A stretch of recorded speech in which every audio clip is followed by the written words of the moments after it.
Right, good afternoon, YouTube. Thank you as always for joining us. Please like, follow, share the video on the channel. It'd be very much appreciated. So, Halloween today. Probably saw the pun that the employment cost index crept up from the previous quarter. This is only a quarterly figure, so it's not one you're used to maybe seeing too often, and probably one that you weren't that fussed about 2 years ago. But excuse me, the employment cost index is a measure of wage price increases. And that component of inflation is one of the stickiest in the basket, as they call it. Sticky means when it goes up, it doesn't come back down again. So if you think about what's happening with what happened with oil maybe last year, if you look at the post invasion of Ukraine, we had this huge $30, $40 rally in oil. But since then, the oil market has been coming off. The oil can be both inflationary on the way up, but also deflationary on the way down. Whereas wages typically do not do the latter. They go up and they stay up because if you get a pay rise from your employer and the next month they turn around and say, you know what, we're actually quite fancy giving you a pay cut, you're going to tell them. So yeah, employment contract and employment cost index creeping up. It's not outsized. We are seeing, pretty elevated levels in the wages really since about a year now. And they've been above, the very minuscule levels that we've seen in previous quarters. But since the October of 2021, what's that, 2 years, we've seen these elevated levels. And this one just popped a little bit. It's not taking out those ones from October of 22 or the high that we had in April of this year, but nor is it easing off. And this is an underlying part of long-term structural inflation. If this stays elevated, then yeah, you're probably going to see inflation not ease off maybe to the degree that certainly the Fed would like. Speaking of the Fed, this is the last bit of data they're getting because their two-day meeting starts today before their rate decision comes out tomorrow. If we have a look at, we've got the Fed rate monitor tool, see how this is changing. Well, as of this morning, actually, there was actually a 5% chance of a rate cut. But given that employment rate cost index being a little bit higher, we're now expecting there only to be a 1.8% chance of it not being a pause. And actually, this 1.8% chance is a hike rather than the 5%-ish that we had when we were doing this and looking at this morning. So, I mean, we're going to get a pause, right? That's the markets, and Powell doesn't make a habit of surprising us. He likes to, and his cronies like to make sure the market knows where the interest rates are going to go. The whole point of their being is to keep market volatility down as well as keep inflation down and keep full employment up. But yeah, keeping volatility low is an ambition of theirs, even if it's not in their mandate. So surprising us one way or the other would be not on my Fed bingo card tomorrow. So I think as of 6 o'clock, I don't remember with the clocks changing. That's first of all why we're on at 1:20 today, right? Not 2:20, because the US Open is that hour earlier for the whole of this week. And that means that the Fed quite kindly is out a little bit earlier this week, means we can get our close rather than at 9 o'clock, the earlier time of 8 o'clock in the UK, which would be very much appreciated. So yeah, we do have a live Zoom through the Fed tomorrow. So from 5:45, Neil, Jerry, and I will be live going through our thoughts on what to expect from this. I think today, I'm not talking too much about today's markets because, to be honest, today I don't see a great deal out of it. The markets are often very coy ahead of the Fed. No one really wants to make large bets in either direction. You can understand why, because in 48 hours' time, the marketplace can be a vastly different place. So why put that risk on now when you can just put that risk on with much more clarity come Wednesday night? So yeah, with that in mind, not expecting too much out of today. So this might be a good opportunity for you to do plenty of preparation for tomorrow night.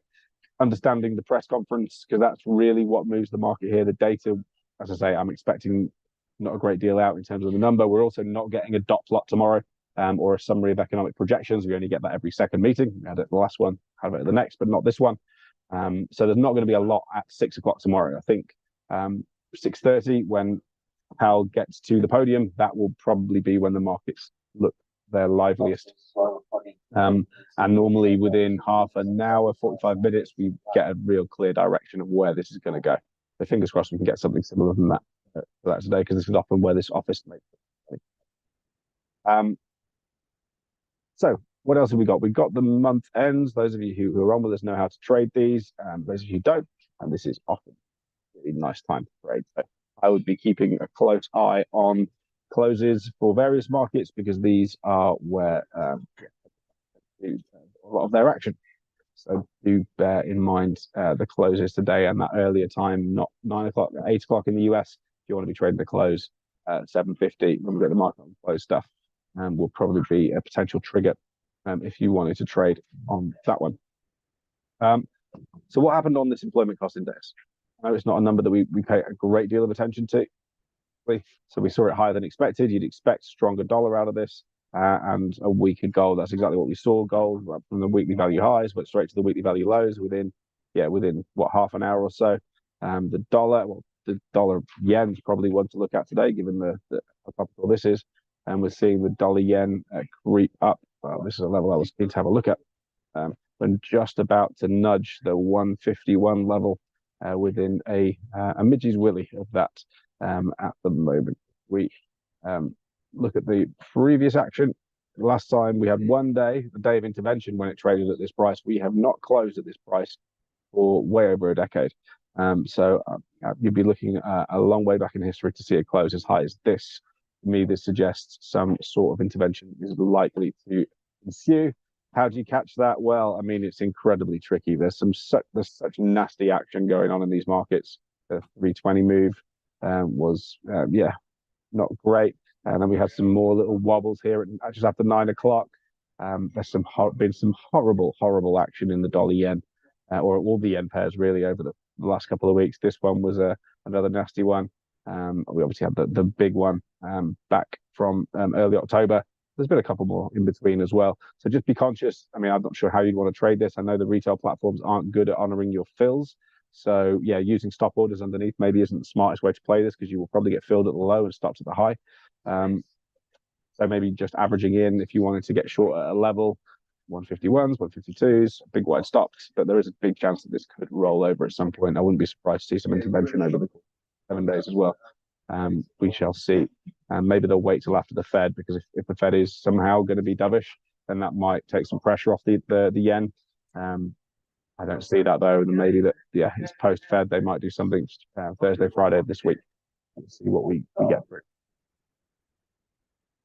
So one of the stuff we got coming out, we won't be back on with you. Well, we'll be back in the morning. We won't be back on YouTube with you. There is the QRAs, the bonds, not auctions, but these are deciding how much money needs to be used by the Treasury. And that's going to be at 12:30 tomorrow. That can move markets quite a lot. So I would pay close attention to that.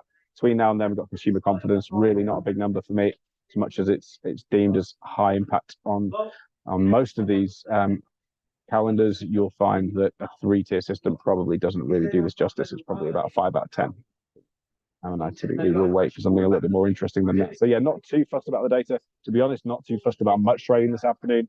Might be a day of table tennis and waiting for these closes. Let's see what you have on offer. We have had some earnings out. The Caterpillar earnings came out earlier.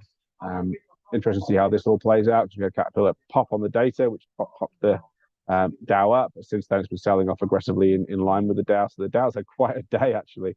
If you look at where we were 6 o'clock, we had over nearly 300 tick rally, and now we've given up over 200 of those. So this is a market which typically doesn't do a great deal before the market opens, but today it most certainly has. Going to sit with us on the dollar yen to see if we can get any action at this 151s, because we are seeing the odd little tail even on the 5-minute chart start to look in here. If you look at it on a 1 minute, there's some little bits of volume coming through. Trying to spook some people, I think, into some trades. We saw this a lot last year. Really interested while we're on for 5 minutes to see if they do something in the early part of the session. Where are we on the big picture on the S&Ps? Well, this is the kind of, well, not the low, but we certainly tagged that level from when I was last into you on when it was Thursday last week on the afternoon or morning Zoom. We had that view that it would probably get into this area of high volume, which we've now bounced out of. So path of least resistance to me will be up before flows, month end, month beginning flows probably support that if we can get through any more bad earnings, then that might be something to look at. We also have Apple earnings out this week as well, which will be interesting. Got some more big earnings coming through throughout the week. So if you want to know more about those earnings, do reach out to us on Instagram. We have a good calendar, which will hopefully show you your way around that.